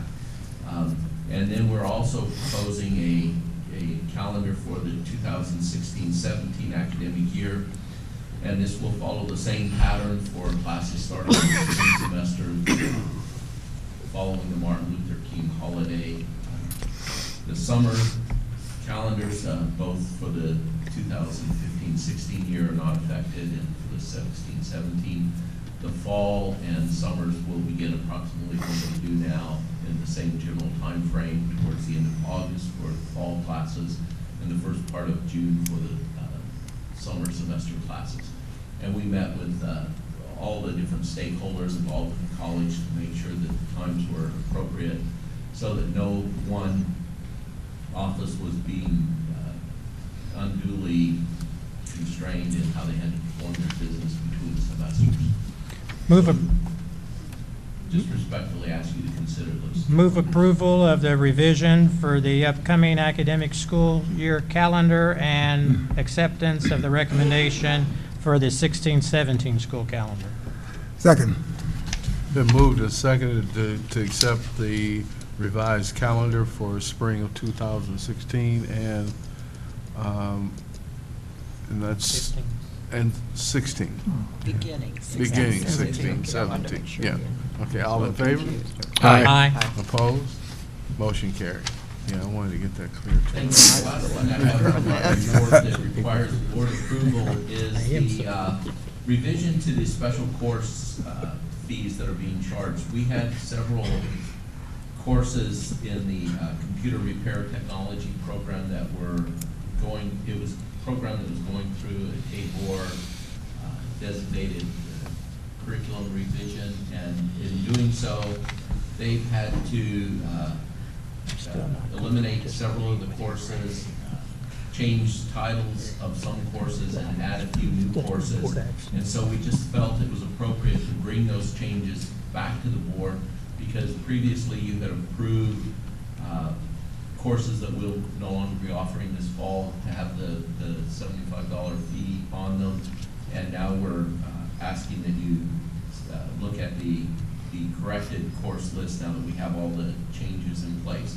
There are 9 new courses that we're asking you to approve the $75 fee for, and 22 that are being eliminated. So we're going to take 22 courses with the $75 fee off the list because they will no longer be offered. Mr. Vice President, before we move forward on the recommendation, could you educate us, how did we derive at $75? To be honest with you, I think these are all tech courses, and these are fees that they tack onto all of the technical courses at the tech center. So then perhaps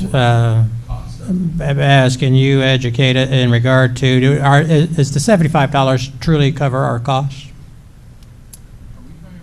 No, this is not technology courses. This is not from a technology perspective. These are the, Well, I misunderstood this you. is charged to all of the courses that we offer in the technology field, not just computer technology. And Oh, okay, I misunderstood. So then that would, I would be asking Leota or Cliff then to educate us. Right. Are our costs $75 sufficient? And again, I'm being very budget conscious, so. We took any credit hour that was a 1 hour credit. Can you come up to the microphone? Yeah. Anything that was a 1 credit hour course, we took that fee off. Anything that's 2 or 3, it's a $75 fee on each one, and it does cover the cost. It does cover the cost. And all that money is spent back into the students or what they Okay. get. These are the fees that supply, for welders, they're going to apply the steel and all that, rather than try to go through and say, okay, this course needs $26, and this one needs $32. We just, Okay. I move approval of the recommendation of the fee schedule as presented. Second.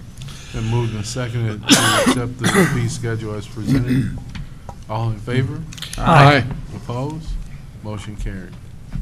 Okay, the last thing I'm going to call attention to before we just turn to the general report in its entirety is presented to you as well the report of how KCC students have done at Emporia during the fall semester.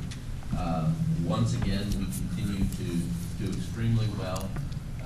Our graduates do when they're down at Emporia. You can stay down at Emporia. South Victoria. All right. Anyway, Stinger's up. They're doing quite well, and they continue to perform very well. Put the right finger up. And Emporia and do it proud. And I think that's a reflection of the quality of the preparation they're getting while they're here at KCC and before they go on. And I think if we got these types of reports from all of the universities where our students transfer to, we would see a similar trend. I don't think this is unique to Emporia by any means. Are we approaching some of the other college and universities to see who might be willing at least to start that process? Specific articulations, we are asking them for those kind of reports. The big ones, it's kind of hard. Yeah. But all the others that are more in line, they are amicable to do it. So other than that, I just ask you for approval or any questions that you might have on any other parts of the rest of my report.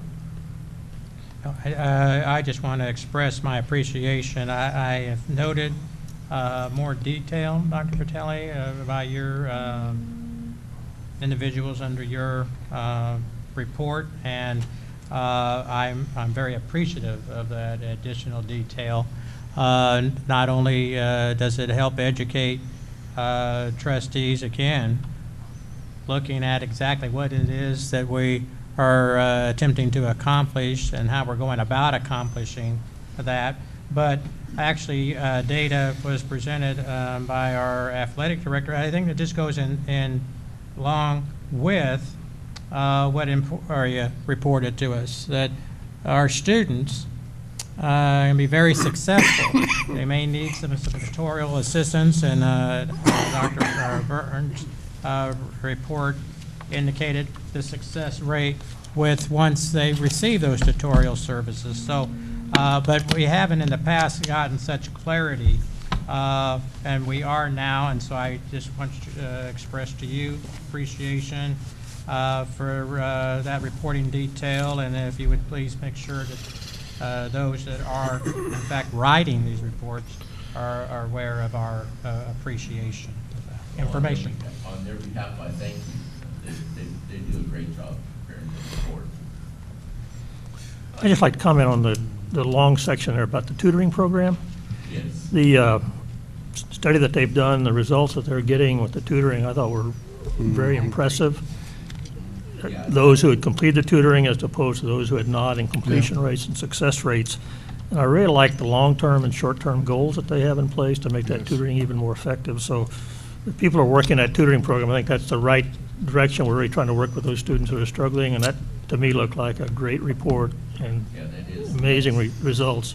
That's a great thing, and I think that's really what distinguishes the community college from any other institution of higher ed, is how dedicated we are through not only our faculty, but our staff that are responsible for ensuring that our students are successful while they're here. And when they move forward, they learn from their tutors in the Academic Resource Center and others that they learn how to study, how to prepare themselves, and they know that there are ways that they can get help when they need help. And I think that's one of those unseen and often unmeasurable things that we do at the community college level and we excel at here at KCC. Well, I was just impressed with their real strong efforts to get more and more students involved, get the word out to more students, and get more students that opportunity and have them complete, which helps them then complete their program. So I just thought it was a wonderful report and showed a lot of really good information.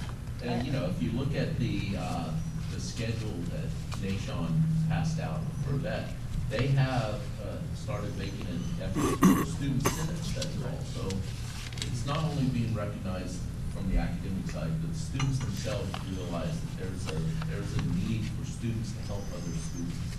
You know, it's kind of like the golf coach said, a lot of his golfers are more likely to listen to one of their peers than maybe him. And so you find that as well on the academic side. And so it's important from my perspective, and I'm sure Dr. Burns and all the others involved in the tutoring and faculty, that you make sure that when you approach a student that is capable of providing that tutorial leadership and has a good understanding of what you're asking them to help their colleagues with. And I also specifically had a note to commend Dr. Walker. What I like about the report there is becoming practiced learners. And the number of events, I'm calling them events, hope that's the right term, that we have our students perform, demonstrate their skills, not to peers as well as to community, I think is tremendous.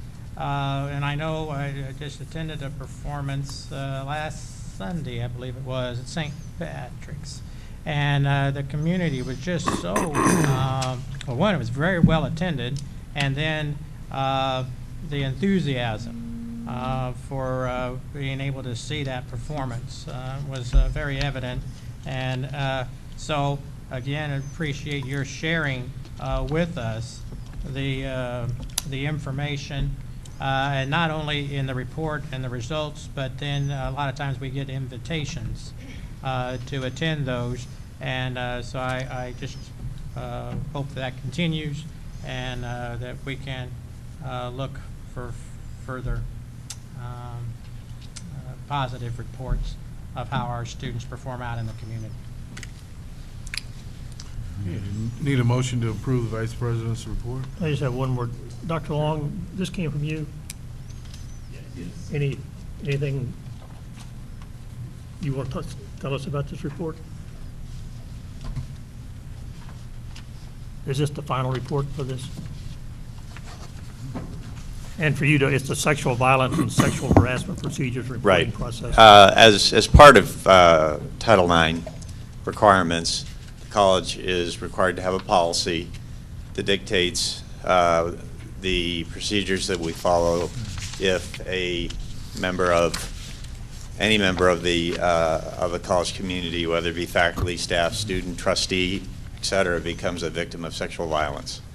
And so what I provided for you, because it's a 40-some page document, a month's opportunity to look over it, and that perhaps at the next board meeting, if you would, based on whatever the appropriate procedure is, either approve it or acknowledge it, because it is a rather lengthy policy, but it does address what the college's stance is on working with students who are victims of sexual harassment, sexual violence, sexual assault, rape, etc.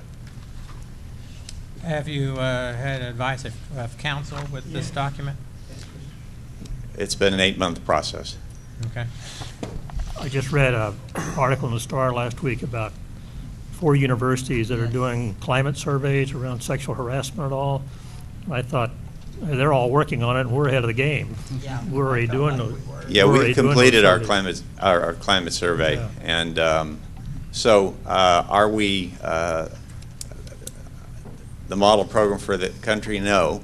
We're probably close. I think we've come real far, and I think that it's going to be a very dynamic process in terms of laws that are going to come out to protect victims and so on, and we're going to try to stay on top of it and keep the board informed.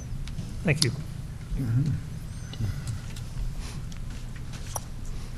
All right, been moved and seconded to accept the Vice President's report. All in favor? Aye. Opposed? Motion carried. Chief Financial Officer. Thank you.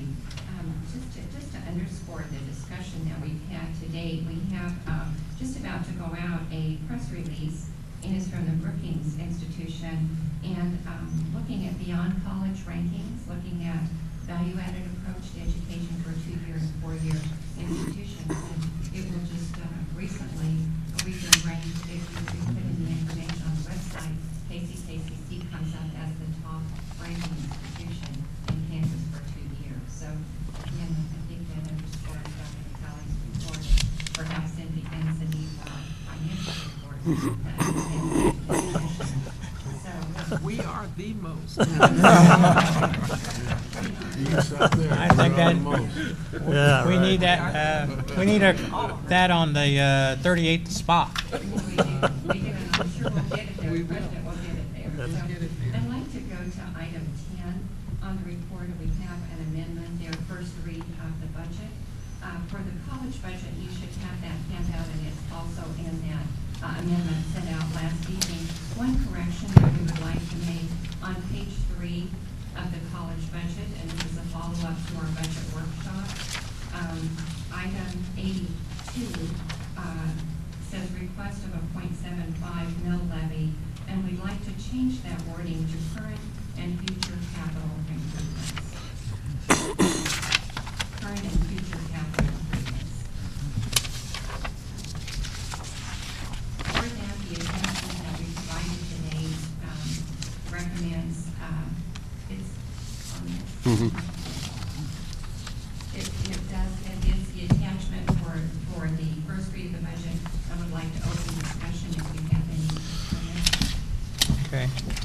Just want to let the Board of Trustees know, I would say that this budget has probably been the most dialogued budget that I have had the privilege of being a part of in the 11 years that I've been a trustee. For a committee, nearly 9 hours of work, which means that staff put way more time that I can express a sincere appreciation to all who have participated in this budget process. And I understand the deans were much more involved than in the past.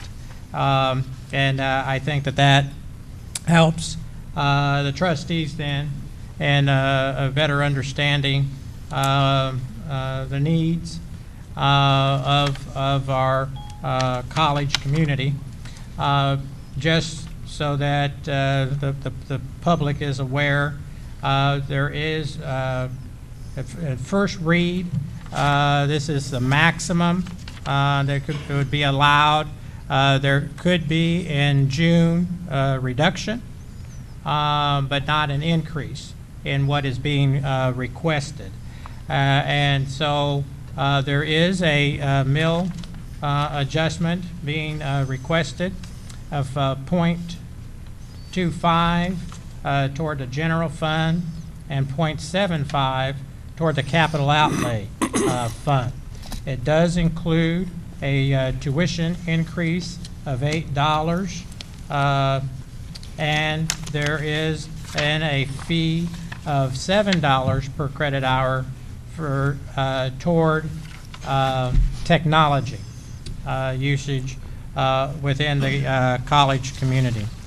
The reason that the Finance Committee and Administration have recommended forwarding this for first read is, as has actually been explained earlier, we're looking at about 1.3 million less in state dollars, and so we're needing to make up that revenue, and there are certain projects that the administration has asked for the Board of Trustees to consider and will be under study.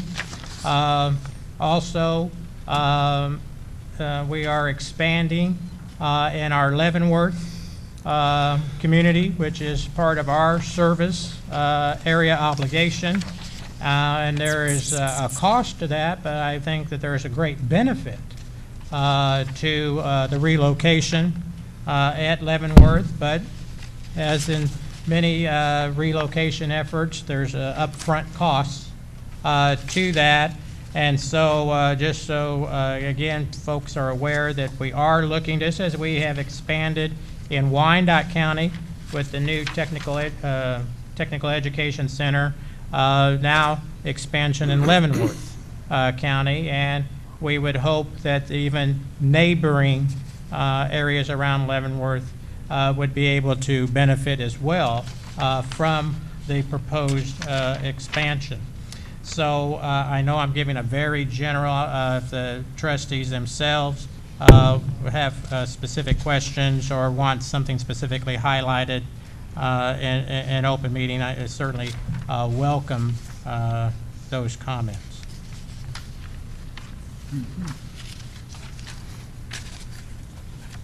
There's no action on a first read, so it's just information. Any other comments on the first read of the budget? And we'll go to item 11, the finance section of the report. And under the finance section, you do have an updated treasurer's report. First of all, we'll go through payment of the bills. Page 77 to 85 states the payment of the bills, $2,361,749.86. And we have the funds to pay those bills, so we move forward. It's always good news. Yeah, that is good news. We can verify through Finance Committee. We recommend approval of payment of the bill. Second. Moved and seconded to pay the bills. All in favor? Aye. Opposed? Motion carried.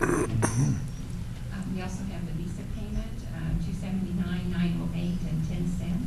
We would move for approval on that, and that is pages 86 through pages 137. So move for approval of the Visa statement. Move for approval. Second.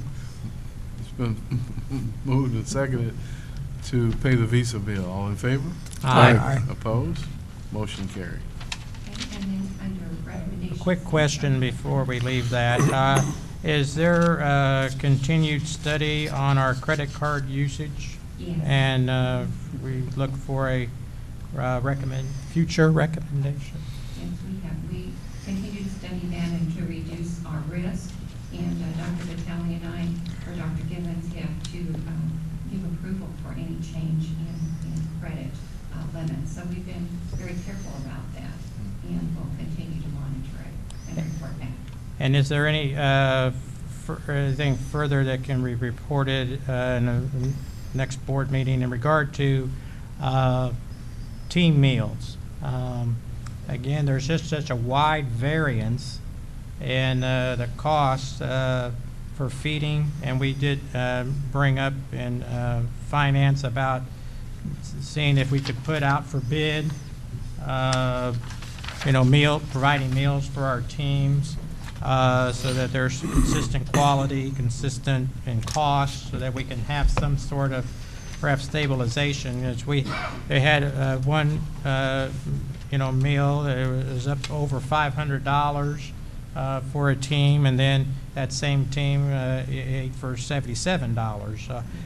It's quite a variance there, and there's variances throughout, and some of it may not be able to be helped. But again, we're trying to just be able to have a closer gauge on costs, so that we can ensure that our teams are being adequately cared for, but also within the financial means of our college. Okay, so I'll work with Dr. Vitale, and we'll put a summary report together and bring it back through the President Finance Committee. Item C. Moving to recommendation C, you can see that there are items there. I would like to withdraw item 7 on that, so I would like to move for approval items 1 through 6. Item 7, we can now table for further study, the bleachers and field house. And so I'd like to withdraw item 7, but move for approval of 1 through 6. Don't take that out. Yeah. I was going to say how grateful I am for an old person like me to have handrails over there. Well, we do have temporary handrails for now for graduation, that thanks to Yeah. our team here on campus, they have built those, so we will Great. have. I was really thrilled about saying rails on those Yeah. bleachers. We have Well- temporary security handrails Okay. for now, but we've been asked to come back and see if we're Where? going to spend, the cost was $47,672. What would it cost us to refurbish and to?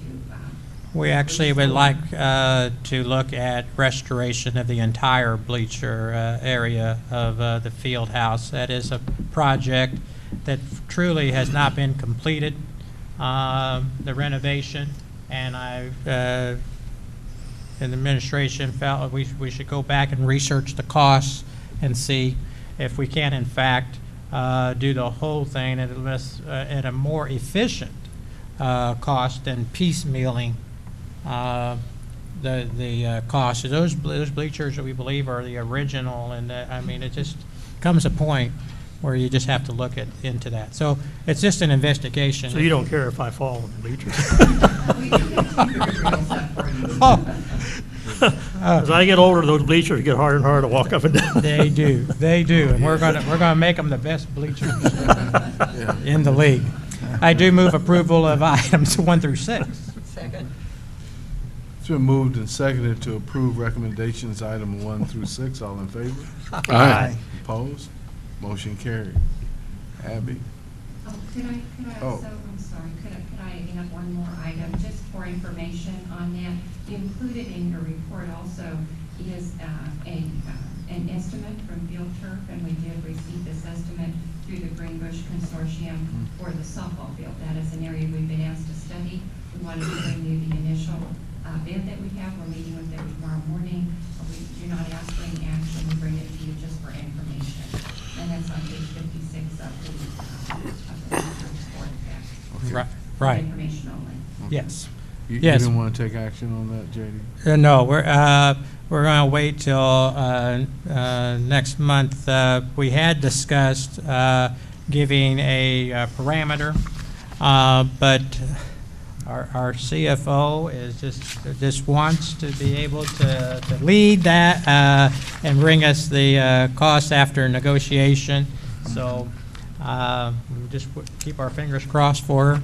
And but at least the trustees do have what probably is a maximum there in front of you there, and hopefully we can do it for less. But we are wanting to ensure a quality facility for the softball team, and not take shortcuts, but to have something that can last for a very long time.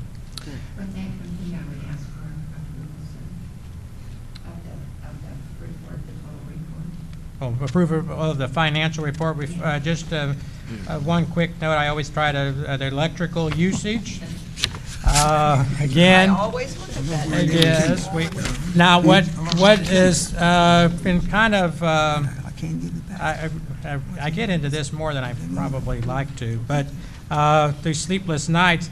When you look at from January to April increases in utility costs from the dates that we have, which go back to 2010 to the current 15 school year, though that increase is the largest in 2015 than in the previous year span of that same period. So they always increase month by month, but the increase is largest.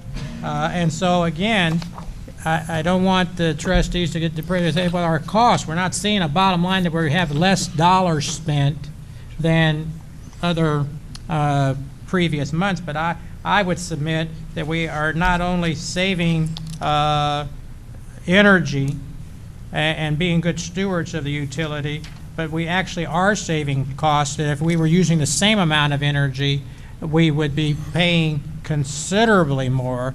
My best estimate is at 23% more than that figure in front of you, and it possibly could be more than that. But So I just want to be sure that you are aware that we are paying close attention to that, because our reason for investing as much as we did was that we wanted to, have sustainable savings and also to become more energy efficient. And to this point, I do believe we have a trend demonstrating financial savings. I move approval of the financial report. Second. Been moved and seconded to approve the financial report. All in favor? Aye. Aye. All opposed? Motion carried. Abby? Hello. Hello. I'd like to draw your attention to item 12, the Human Resources Report. And under item 12 to items 1 through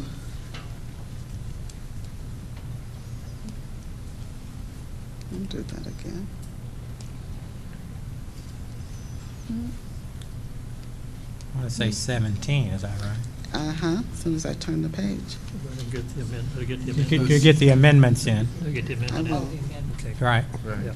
Move approval of the Human Resources recommendations as submitted. And also, Second.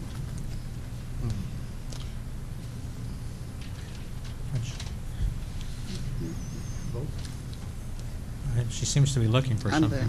I have it. You're okay? I have it. Okay, she's all right. Okay. Go ahead. Make the motion again. I move for approval of the Human Resources recommendations as presented. And I seconded it. Moved and seconded to approve the Human Resources recommendation as presented. All in favor? Aye. Opposed? Motion carries. All right, thank you. Thank you. However, I have an amendment. I was advised to request approval for the payment under item 12 for pay earned, accrued, but unpaid wages. That was part of the motion, and it was Okay, all right, approved. very good then. Yes, we had it in writing. Okay, very good. No, thank you. Thank you. All right. Report from committees. I do want to make an appointment to the Advancement Council or to a group that will work with the Advancement Council to come back with a recommendation to the board on the future of the Advancement Council. And 11:15, almost 11:30. that's on We're about to finish. unfinished business. You got lunch? Yeah, I got enough. There's a joint meeting. I think I got it. Yeah, I got it. Yeah. So we're appointing 3 trustees to meet with the Advancement Council and come back with a recommendation for the future of the Advancement Council, and that would be Trustee Daniels, Trustee Rios, and Trustee Bridenthal. So they will meet with the Advancement Council and return next month with a recommendation. Any other committee reports? I don't know Okay, if it's- moving under Oh. unfinished business. I think we have the smoking ban policy to approve. We had first reading last month, and there's been discussion in some of our special meetings. I think we reached the point where we can bring this before the board for final approval. You're correct, Mr. Chairman, and it's the smoking tobacco-free campus policy. And I made some suggestions, and Trustee Daniels has indicated that there may be some individuals who you would need to hear from before taking action. Am I correct, Trustee Daniels? Darren, I don't know. We'd asked Darren Elliott, who's the chair of the College Senate, to come because it was a lengthy discussion, College Senate, about one aspect of this. But Darren, I think maybe Darrell has addressed it. I'm going to have him explain that, and if he's addressed it, then I don't think there's a need for you to address the board. But if you think there still is a need, you're certainly welcome to come forward. It was a really good discussion, very lots of good back and forth about what this policy should look like. Total support for the policy, total support for the non-smoking policy. There was an issue about when people are off campus, and Darrell's going to address that. And the policy recommended 2 things for It's still a prohibition against tobacco and the use of the products. It includes, as terms of jurisdiction, parking lots of the college, hotel rooms provided by the college, etc. Well, the discussion in the college senate was, well, when does that apply? The language previously said 7 days a week, 24 hours, etc. What the modification adds to is while engaged in a college-sponsored activity or during the course of the employee's employment. And so what that would allow is for outside the course of employment and outside the college activity itself. One of the things that Trustee Daniels asked me to look into is what the NJCAA rules require, and most of the prohibitions under the NJCAA rules deal with prohibiting the use of tobacco, alcohol, and drugs while in the course of play. And in terms of jurisdiction, the NJCAA rules limited to while in the course of play. But in Article 20 of the Code of Conduct, it also has a larger prohibition against smoking and tobacco use, smoking, alcohol, and drugs, and reminds the participants that whatever they're doing, they're representing the college, university, or institution, that they should conduct themselves in a manner that doesn't bring disrespect or discredit upon the institution. The policy, as amended, allows this college to impose its restrictions while on this campus and during the course of the employment and while engaged in the activity. It does not prohibit the conduct if you happen to be done with your competition, you're of lawful age, and you're out doing that in a social setting not provided by the college. And so that seemed to get at the issue that was brought up during the college senate. One of the things that the trustees indicated is that the questions and answers which were provided in connection with the policies, will become procedures. And they'll be refined a little bit more so that there's no ambiguity as regarding the scope of the policy. And so you'll be getting more clarification in that regard. But one of the things that was clear is that the jurisdiction of this policy extends to students while engaged in any college activity while on college property, and employees during the course of their employment while on college property. And the board indicated that what happens outside the confines of the college property or college activity won't necessarily be dictated by its policy. Caution, however, the NJCAA rules are a little broader than that, as may also be the rules of other associations that a collegiate athlete or debater or someone else participates in. And so, and I guess I'm pausing, Ms. Elliott, because Dr. Daniels indicated that addressed the issue. Now I'm going to defer to you to see if that addressed the issue that you've never been raised. Yeah, it does. Saying that, I'll move approval of the tobacco ban policy. Second. Been moved and second to approve the tobacco ban policy. All in favor? Aye. Opposed? Motion carried. Okay, any other unfinished business? Okay, we're as we adjourn, we're going to move to the lower level down. They changed. Oh, they changed it. Yeah, they'll do it right here. Oh, okay. He's gonna be right that's here, why Mike. that's here. I thought here meant, okay. Okay, the luncheon's going to be here. It's combined lunch with the Board of Trustees and the Senate and the Cabinet. Motion to adjourn. So moved. Second. Moved and seconded. We're adjourned. Thank you.